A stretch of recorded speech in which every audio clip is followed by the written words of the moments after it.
Hi friends, popcorn ಹೇಗೆ ಮಾಡೋದಂತ ನೋಡೋಣ. ಮೊದಲಿಗೆ ಹೈ ಫ್ಲೇಮಲ್ಲಿ ಬಾಣಲಿಯನ್ನಿಟ್ಟು ಚೆನ್ನಾಗಿ ಕಾಯಿಸಬೇಕು. ಆಮೇಲೆ 3 ಟೇಬಲ್ ಸ್ಪೂನ್ ಎಣ್ಣೆಯನ್ನು ಹಾಕ್ಕೊಂಡಿದ್ದೀನಿ. ಎಣ್ಣೆ ಕಾದ್ಮೇಲೆ ಕಾರ್ನನ್ನು ಹಾಕ್ಕೊಳ್ಳೋಣ. ನಂತರ 1 ಸ್ಪೂನ್ ಉಪ್ಪು, ಅರ್ಧ ಟೀ ಸ್ಪೂನ್ ಅರಿಶಿನ, ಮೂರನ್ನು ಹಾಕಿ ಚೆನ್ನಾಗಿ ಹೈ ಫ್ಲೇಮಲ್ಲೇ ಇಟ್ಕೊಳ್ಳಿ. ಹೈ ಫ್ಲೇಮಲ್ಲೇ ಫ್ರೈ ಮಾಡ್ತಾ ಬನ್ನಿ.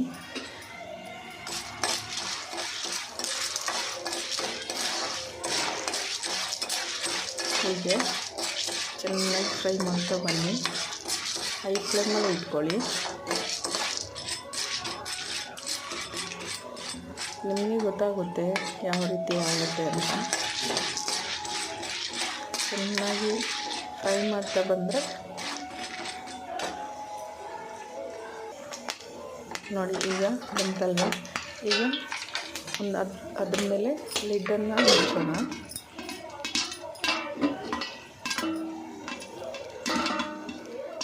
ಮುಚ್ಚಿದಾದ್ಮೇಲೆ 2 ನಿಮಿಷ ಬಿಡಿ. ನೋಡಿ, ಈಗ ರೆಡಿ ಆಯಿತು. ನೋಡಿದ್ರಾ ಎಷ್ಟು ಚೆನ್ನಾಗಿ ಬಂದಿದೆ ಅಂತ. ನೀವು ಒಂದು ಸರ್ತಿ ಟ್ರೈ ಮಾಡ್ತೀರಾ ಅಲ್ವಾ? ತುಂಬ ಚೆನ್ನಾಗಿದೆ.